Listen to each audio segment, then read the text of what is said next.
Welcome back to Good Day Stateline. We are getting the chance to talk to our friend Dr. Kapoor from Transitions Hospice. Good morning.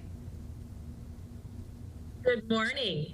Thanks. Yes, thank you so much for being with us virtually today. So we've talked to you many times about the importance of hospice care and maybe some things people don't know about it. So today I want to talk to you about the advanced directives in hospice and palliative care. So tell us a little bit about it. Right. So it's really important with the season that we're in, with Thanksgiving upcoming and lots of gatherings, safe gatherings, small gatherings in light of COVID, that conversations may come up regarding your family and their health concerns. And I wanted to impart that it would be a good idea sometimes in these conversations to bring up advanced directives, which means let's talk about what you would wish for if there were a threatening or life-altering situation, or if a family member were to die, what their direction would be to you. Oftentimes, we want to make sure that there is paperwork set up called the POLST, at least in Illinois, it's called the POLST, and this dictates what your wishes would be. So, as a doctor and someone who's been through these kind of conversations, what kind of tips do you have for people? Like, what's a strategy that we should use in this situation? Right. So I think the strategy that's best is to kind of bring it up in a matter-of-fact way, and maybe not so, in a scary manner, because it can, if somebody is ill, it could create anxiety. However, these are standard questions that we ask with all patients in the hospital, and it's important to know what our loved ones want. Many of us have been in situations where our loved ones get ill or go into the hospital, and we don't know their wishes. And that happened to me.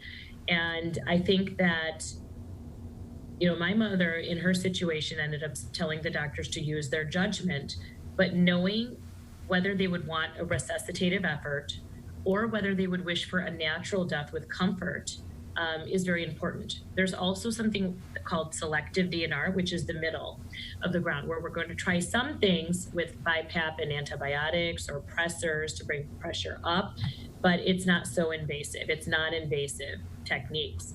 So it's important to know if somebody did want to be a full code and want all resuscitative efforts made, even ventilation, how long they would want to remain on the ventilator.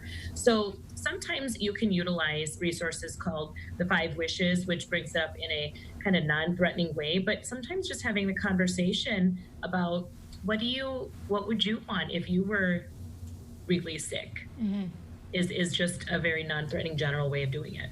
And it is so important because you don't want to be in that situation where you don't know the answer to it. And the only way to not be is to talk about it, right? Right. Exactly.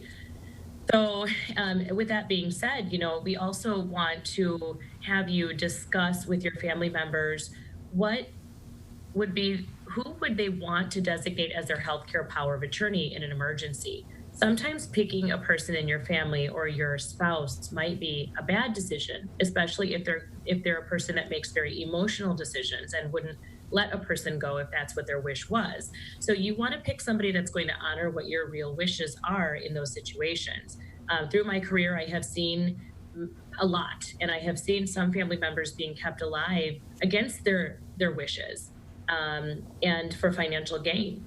So we really have to make sure we're making those decisions ahead of time, as hard as those conversations may be. Well, that's one of the reasons we like to have you on the show, because you're really, really good at explaining the importance of all of these things. Obviously, we know just from your title, you're a doctor, you work at Transitions Hospice.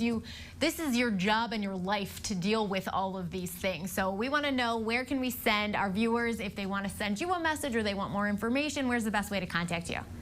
Absolutely. They can look us up on transitionshospice.com, and you can get all of our information there. And really, this is what we do. It's part of our consultation for patients with serious illness, is to come in and work with your primary care doctor to delineate your goals, your advanced directives, and manage your symptoms as you're going through a very difficult progressive illness. And that is what palliative care is.